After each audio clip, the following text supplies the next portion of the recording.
ကဲကိုမင်းကြီးမှာထမင်းဝါစာလူတဦးမှာ3000ပဲအဝါစာကြိုက်တော့စားမဝါမချင်းစားကဲထမင်းဝါစာ3000မှာဘာတွေပါမလဲဆိုတော့ကျွန်တော်ပြမယ်နော်ထမင်းကလူတဦးကို3000ဒီပင်လယ်သားတော့တက်တက်မှာတာပေါ့နော်ဒါပက်ကင်မပွဲတော့မှာတဲ့အတွက်ထမင်းကတော့တက်တက်ကိုမှာပေးရတယ်ဒီထမင်းကတော့လူတဦးကို3000ပေးရမယ်ဒီ3000မှာဘာတွေပါမလဲဆိုရင်အတုပ်တစ်မျိုးပါမယ်အတုပ်က5မျိုးရွေးချယ်လို့ရမယ်နော်ဒါအတုပ်တစ်မျိုးပါမယ်ဒါကိုကြိုက်တာရွေးလို့ရမယ်ပြီးရင်ဒါရေတော့ကတော့တိတ်စီးတာတော့မပြတော့နော်ပြီးရင်ရွက်ကြော်လေးပါမယ်ရွက်ကြော်လေး5မျိုးရမယ်နော်ကျွန်တော်ရှိမှာ5မျိုးကိုကြိုက်တာရွေးချယ်လို့ရမယ်ခင်ဗျာဒါကတော့ကစုံပလိန်လေးပါရွက်ကြော်လေးပါမယ်ပြီးရင်ငပီတောင်းတို့စရာ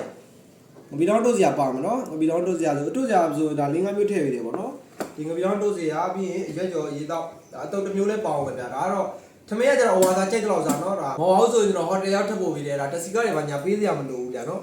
ဒါထမင်းရတော့ဝါစားလူတူကို3000ကျန်တာကတော့ပွဲတိုးလေးတွေကကိုယ့်ပေါ်မှာပေးရတော့နော်ဒီမှာလည်းပွဲတိုးလေးတွေပြပြီနော်ဒါကတော့ပက်ကင်မဟုတ်ဘူးပေါ့ဒါပွဲတိုးမှာတာပေါ့နော်ပွဲတိုးကတော့ဘာရင်မှာတာလဲဆိုတော့ဒါပစုံကင်ပေါ့နော်ဒါပစုံကင်တစ်ပွဲအကောင့်20ပေါ့နော်အကောင့်အသေးပေါ့လက်မဟုတ်ဒါအသေးဆိုင်ပေါ့အကောင့်20တစ်ပွဲပြီးရင်ဒါကနန်းခွက်ကျော်ဒါခွက်အကြီးပေါ့နော်ခွက်အကြီးတစ်ပွဲပေါ့နော်ဒါအကြီးဆုံးဆိုင်ပေါ့ဟုတ်တယ်အကြီးဆုံးဆိုင်တစ်ပွဲပြီးရင်ဒါကနန်းအသားမဆလာလေးရယ်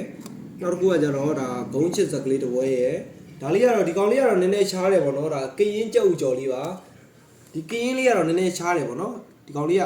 ပီယိုရာတင်တော့ရမယ်ဗျနော်ဒါလေးကနည်းနည်းရှားပါတယ်ချောင်းသားကန်းရောက်လို့ပင်လယ်သာအင်ရှက်လက်ကကောင်းလေးစားခြင်းနဲ့ဆိုတော့ဒါကိုမင်းကိုဖုန်းဆက်လိုက်ပုံမင်းနေပေါ့နော်ကဲကျွန်တော်ဆက်သွယ်ရမယ့်ဖုန်းနံပါတ်လေးကတော့3996441991ကဲ3999969666ကိုဆက်သွယ်ပြီးတော့မှာယူအားပေးနိုင်ပါတယ်ကျွန်တော်ရဲ့ TikTok ပိုင်းမှာလည်းပေးရဲ့လေးလေးကိုချပေးထားတယ်ပေါ့နော်ကျွန်တော်တို့ဒါပေးလေးကိုသွားပြီးတော့ follow လေးနဲ့ကူညီပေးကြပါဦးနော်ကိုမင်းကိုချက်ဖို့မှာယူအားပေးတဲ့တယောက်ချင်းနဲ့ကိုမင်းကအထူးပဲကျေးဇူးတင်ရှိပါတယ်ခင်ဗျာ